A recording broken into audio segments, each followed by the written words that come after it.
Welcome to our deep dive into the chilling crimes of Ed Gein and how they forever changed the landscape of horror. Ed Gein, a name synonymous with terror, wasn't just an infamous figure in American crime history. His gruesome actions birthed a new era of horror in literature and film. Today, we'll explore how this Plainfield ghoul and his crimes inspired some of the most iconic horror villains and forever shaped the genre. Edward Theodore Gein was born on August 27, 1906, and would eventually be known as one of the most grotesque figures in American criminal history. He lived a reclusive life on his farm in Plainfield, Wisconsin, where he committed a series of disturbing acts that shocked the nation in 1957. His crimes weren't confined to murder. They included exhuming corpses from local graveyards and fashioning keepsakes from their bones and skin. Ed Gein's twisted relationship with death and his macabre artistry went on to create a disturbing legacy that remains in the horror genre today. Gein's horrifying practices were unveiled in 1957 when authorities searching for the missing Bernice Worden stumbled upon a scene that could only be described as a nightmare come to life. Worden's decapitated body was found in a shed on Gein's property, hung upside down and dressed out like a deer. But it wasn't just this brutal murder that terrified the world. It was what was found inside Gein's house that cemented his place in infamy. The items authorities found read like an inventory from the most depraved horror movie. Bowls made from human skulls, a lampshade made of human skin, a belt fashioned out of female nipples. There were masks made from the skin of female heads, and a corset constructed from the torso of a woman. This wasn't just the work of a murderer. This was a man obsessed with transforming death into something tangible, something he could wear, sit on, or stare at. It was his desire to literally crawl into his mother's skin, manifested through the woman's suit he began crafting, that spoke to his profound mental disturbance and drove the narratives that would eventually dominate horror storytelling. The crimes of Ed Gein didn't just end with his arrest. His grotesque acts echoed far beyond Plainfield, inspiring some of the most iconic villains in horror. From Robert Bloch's novel Psycho, we met Norman Bates, a disturbed man with a chilling attachment to his mother.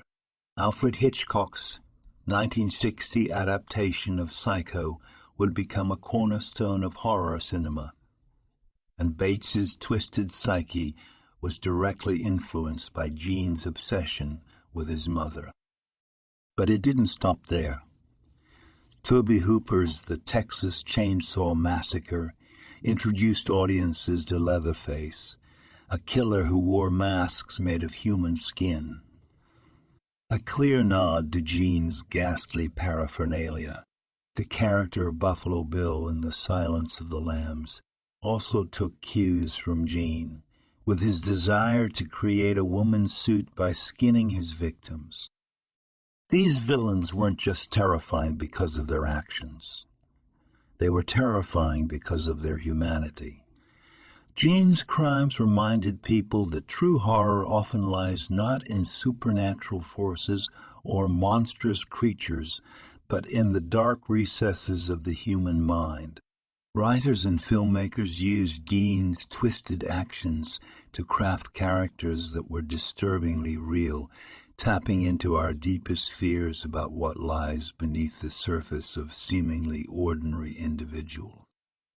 Before Ed Gein, horror often focused on supernatural elements, vampires, ghosts, and otherworldly threats. But Gein's story brought a chilling new perspective, the idea that true horror could be right next door, living quietly on a lonely farm. His crimes shifted the focus of horror from the supernatural to the psychological, giving rise to the slasher genre that dominated horror films in the late 20th century. The idea of a masked killer lurking in the shadows, crafting horror out of the human body, can be traced directly back to Gein's twisted reality.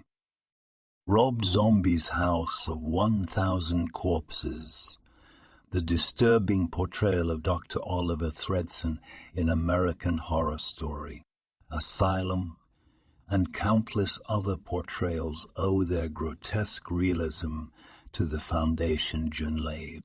By breaking the boundary between fictional monsters and real-life horror, Ed Gein's influence helped horror become a reflection of society's darkest fears.